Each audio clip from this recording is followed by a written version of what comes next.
Dan saudara, dari breaking news ini kami beralih ke terkait dengan sidang kasus narkoba dengan terdakwa mantan Kapolda Sumatera Barat Irjen Teddy Minahasa di Pengadilan Negeri Jakarta Barat. Saat ini sidang sudah berlangsung. Rencananya Teddy Minahasa akan bersaksi pada hari ini. Kita ikuti jalannya sidang dari Pengadilan Negeri Jakarta Barat. Sabu ini. Agak siangan, saya juga dirilis dinyatakan positif narkoba. Jadi dua variabel inilah yang saya merasa sebagai satu pembunuhan karakter atau karakter assassination terhadap saya.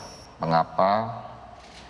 Karena penetapan saya sebagai tersangka itu hanya berdasarkan keterangan dari 4 tersangka, yakni Saudara Dodi Prawinegara, Linda Puji Astuti, Kasranto, dan Samsul Ma'arif. Di mana satu alat bukti lain oleh penyidik dikatakan adalah hasil percakapan atau alat bukti percakapan. Namun kami pelajari dalam berkas perkara, alat bukti percakapan berupa handphone dari 4 tersangka itu baru disita penyidik tanggal 12 dan hasilnya tanggal 14. Berarti alat bukti percakapan itu belum mempunyai nilai alat bukti. Artinya saya dijadikan tersangka hanya berdasarkan keterangan 4 dari saksi yang juga tersangka dalam kasus itu. Kemudian tanggal 15 saya diperiksa sebagai tersangka karena saya belum didampingi oleh penasihat hukum. Saya hanya dimintain keterangan, namun saya menolak melanjutkan karena menunggu penasihat hukum saya. Tanggal 16 atau 17 saya sudah dapat penasihat hukum dari Hendrioso Diningrat. Kemudian tanggal 18 baru saya diperiksa untuk kedua kali sebagai tersangka. Dan pemeriksaan dilanjutkan tanggal 25 Oktober.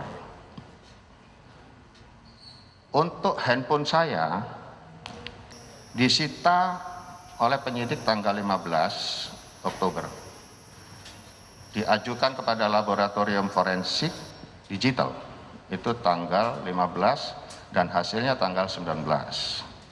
Namun pemeriksaan saya sebagai tersangka untuk berita acara tambahan tanggal 25 Oktober itu saya masih diperiksa dengan menggunakan foto dari handphone milik orang lain. Tidak pernah disinkronisasi dengan handphone milik saya.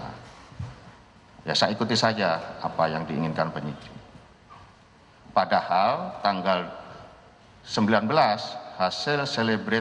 hasil digital forensik terhadap handphone saya sudah selesai. Mengapa tidak dijadikan dasar untuk pemeriksaan saya? Kemudian tanggal 24 Oktober saya sudah digeser dari tahanan provos ke tahanan penyidik Direktorat Narkotika Polda Metro Jaya. Lalu kemudian saya diperiksa kembali berita acara tambahan ketiga itu tanggal 21 November 2022. Dan saat itu saya menyatakan mencabut semua keterangan dari BAP saksi, BAP tersangka tanggal 15 Oktober, berita acara pemeriksaan tersangka tanggal 18, dan berita acara pemeriksaan tersangka tanggal 25 Oktober. Demikian yang mulia kira-kira. Sehingga saat ini saya berada di kursi sebagai terdakwa. Baik. Yang berkaitan yang saudara tahu, dengar, alami dengan kedua terdakwa ini apa? peristiwa untuk transaksi keberangkatan mereka, deal-deal harga, pembagian uang, dan sebagainya saya tidak tahu sama sekali. Baik, kalau demikian saya coba